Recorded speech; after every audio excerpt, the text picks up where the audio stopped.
In June last year, I took a phone call one Sunday evening from a colleague to let me know that Chris Mead, one of the training instructors at work, had suffered a heart attack on his way home from a bike ride and was currently in the BRI in an induced coma. I found out that the person who had given Chris life-saving CPR was James Hart, who was a fellow crewmate and colleague on the lifeboat. I think what impressed me most about James's actions is that although he was first aid trained and is an extremely competent crewman, he was out of the lifeboat scenario. He was coming home from a day shopping with his family. When Chris came back to work in the back end of last year, we sat down and talked about everything that had happened. We decided that James deserved recognition for what he did that day and his actions. I was very pleased earlier this year to receive notification from the Royal Humane Society that they were going to award James with their resuscitation certificate. At first, you could, on the right hand side, you could make out like a bike wheel, couldn't you? So that's the first one I said, oh, it looks like a cyclist's been knocked from his bike. Right. Because all the cars were stopped in the road, so it just looked, like he'd maybe been hit off or something. Mm-hmm. And then we saw 3 men just carrying him across, didn't we, to the side of the road. Yeah, I got a cycle up over quite a steep hill, Avon Way. I got pretty near the top and suffered a fatal heart attack. Had what I now know is a collapsed artery. I was told afterwards from the hospital that I was, in all probability, clinically dead before I'd hit the ground. Wow.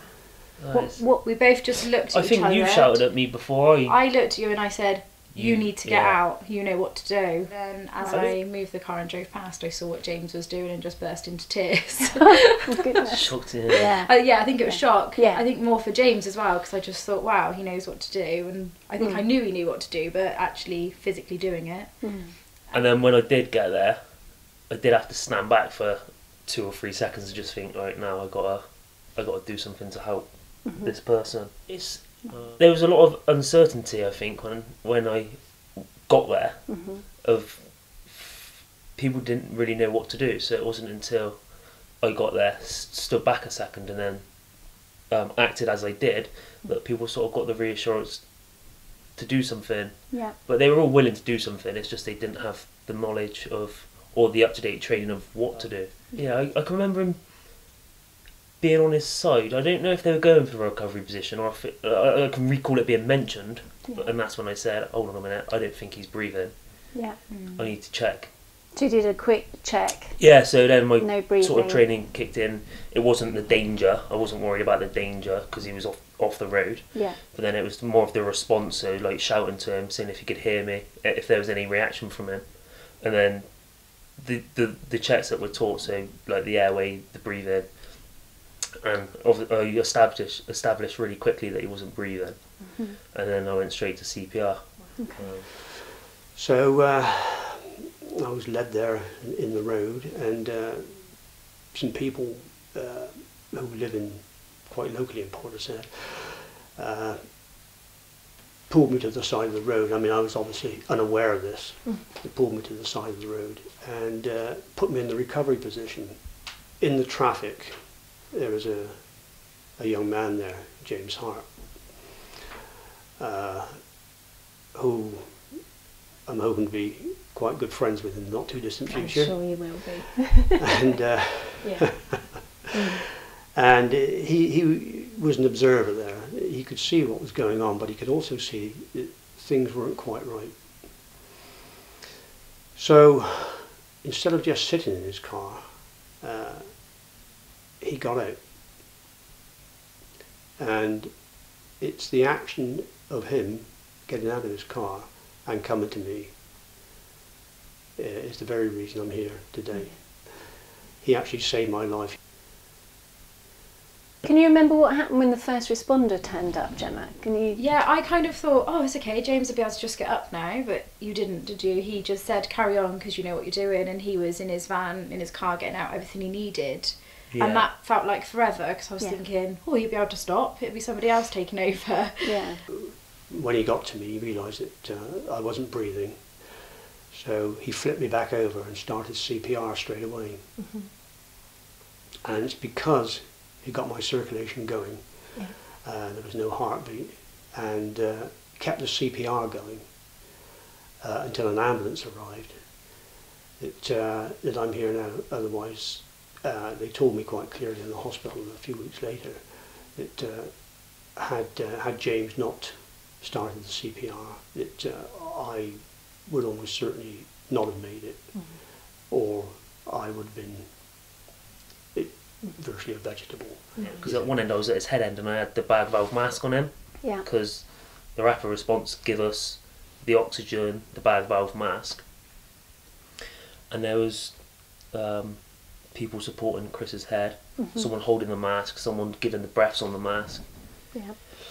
still doing compressions, and all that was going on whilst the rapid response paramedic was getting his defibrillator. All of the crew have had training on first aid, including James. We've had 3 ways we've approached it, using external organisations and then our own internal training, which we do regularly every quarter. So first we had with oxygen O2 therapy, how to deal with dealing with people who've had heart failure or are not breathing, how to deal with using oxygen, how to deal with the airways management, and that's we use a private company called AID.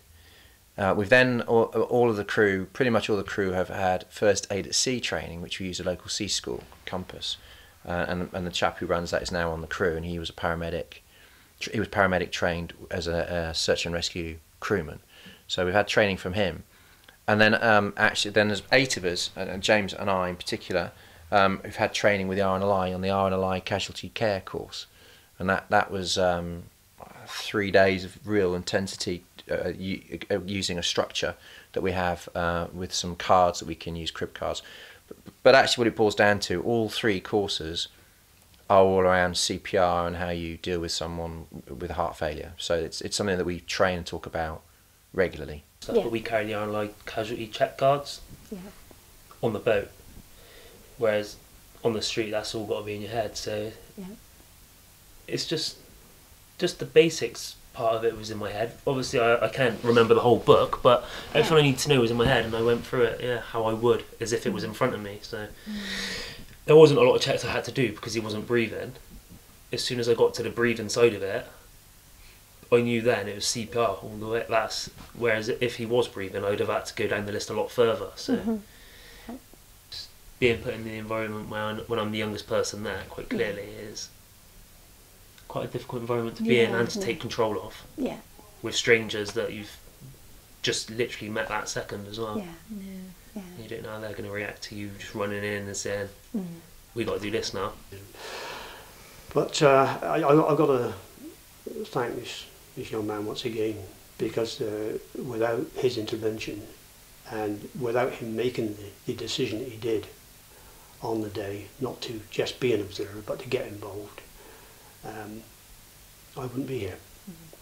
You know, I'm eternally grateful to him.